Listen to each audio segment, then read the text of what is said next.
Okay, let's be real for a second. Are your customer details just everywhere? Like scattered across a dozen spreadsheets, a sea of sticky notes, maybe 3 different email inboxes? If that chaos sounds painfully familiar, you've definitely heard the pitch, right? A CRM is the miracle cure, the one system that's going to bring order to your business. But is it really? I mean, choosing a CRM feels like one of the biggest moves you can make for your company's growth. But here's the thing. The path is absolutely littered with hidden costs and, frankly, a lot of false promises. So is it a smart move that's going to supercharge your business? Or is it a trap just waiting to spring on you? That's exactly what we're going to break down right now. All right, before we dive any deeper, let's make sure we're all talking about the same thing. What even is a CRM? Well, at its core, it's just a centralized system. Think of it as the one single source of truth for all your customer data, every interaction, and all your business processes. It's the tool that helps you organize leads, track sales, and hopefully deliver amazing customer service. And the potential payoff here is, well, it's huge. Get this. Research shows that for every single dollar a company invests in a CRM, the average return is a staggering $8.71. I mean, that is an incredible ROI. But that also raises the stakes, right? Making the wrong choice doesn't just waste a little money. It costs you a massive opportunity for real growth. So, okay, you're sold on the potential. But then you look at the market and it's just noise. You've got free options, super expensive subscriptions, and then this other thing called open source. How on earth are you supposed to cut through all that and choose? Well, let's start by tackling the most tempting offer of them all. And that brings us to the first big trap, the myth of the free CRM. It sounds perfect, doesn't it? Especially if you're a startup or a small business. But let's really unpack what zero cost actually means. This is where you can really see the gap between the promise and the cold hard reality. The promise is, hey, here's a powerful tool and it won't cost you a dime. But the reality? Most free CRMs aren't actually a product. They're a marketing strategy. They are a deliberately stripped-down, limited version of a paid platform, and they're designed to do one thing: get you hooked and then force you to upgrade. And here's exactly how you'll feel that pressure to upgrade. You'll almost immediately hit some kind of severe user limit. We're talking just for 1 to 3 people usually. The features will be super basic with zero way to customize your workflow. And powerful automation? Yeah, you can forget about that. And then, as your business starts to grow, you'll slam right into data caps that are literally designed to stop your progress until you pull out that credit card. Free is rarely, if ever, built for actual success. All right, so the free option is basically a mirage. The logical next step seems pretty simple, right? Just pay for a professional CRM. Problem solved. But unfortunately, it's just not that straightforward. See, when you start looking at paid CRMs, you absolutely have to look beyond the sticker price. That monthly subscription fee you see plastered all over the website, that is just the very, very tiny tip of a very large and very expensive iceberg. The total cost of ownership. That's the part that's hiding underwater, and it's what really matters.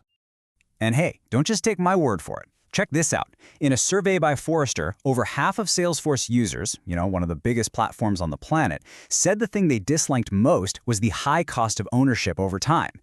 Think about that. These are customers already paying a premium subscription, and they're still getting blindsided by unexpected expenses. So where do these costs even come from? Well, you hit your data storage limit. Boom. That could be an extra $125 a month.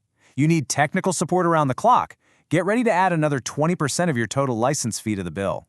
Want full mobile access or the ability to work offline? Oh, those are often paid add-ons.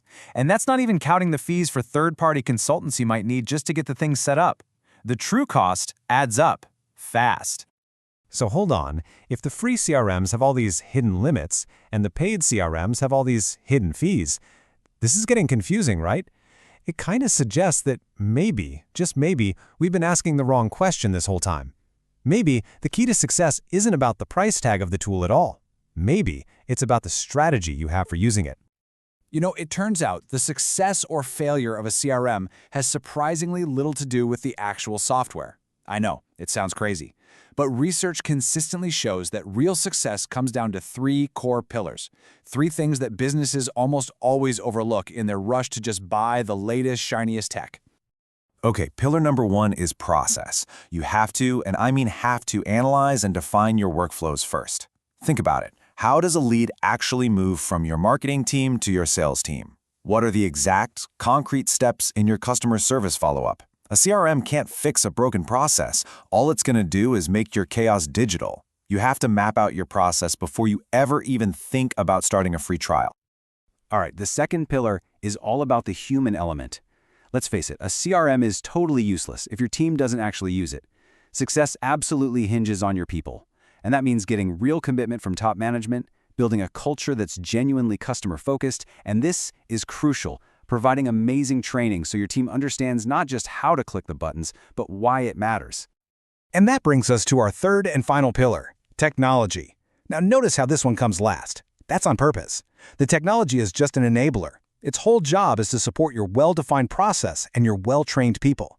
This is where you finally start to evaluate features like automation or specific integrations, but only after those first two pillars are rock solid. Okay, so once you understand these pillars, it opens up a really powerful third option that, honestly, a lot of businesses just ignore, the world of open source CRM. And what's cool is that this approach directly tackles a lot of the control and cost issues we've been talking about with both the free and the proprietary paid software. So, why would you even consider going down this path? Well, for starters, you truly own and control your data. Period. There's no vendor who can suddenly change their policies or jack up your storage fees. There are no licensing costs, no forced upgrades. You have complete, total freedom to customize the software to perfectly match your processes. You are never, ever held hostage by a single vendor's business decisions.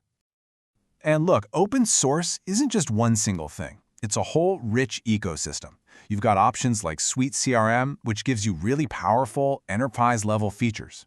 Then there's Odoo, which is great for businesses who want deep integration with everything else they do.